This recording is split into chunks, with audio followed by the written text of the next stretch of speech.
আসসালামু আলাইকুম রহমতুল্লাহ। আজকে মধ্যবিত্ত ছেলেদের গল্প নিয়ে হাজির হলাম।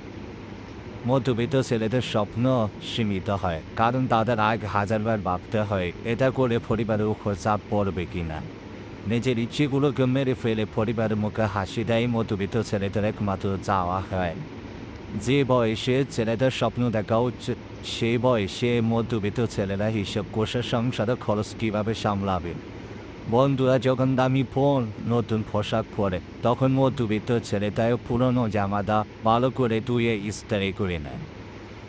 এটা হলো মধ্যবিত্ত জিনিস, কারণ কেউ কষ্ট বোঝে না, কারণ মধ্যবিত্ত ছেলেটারই হাসি মুখে কষ্ট লুকিয়ে রাখায় শিখতে হয়।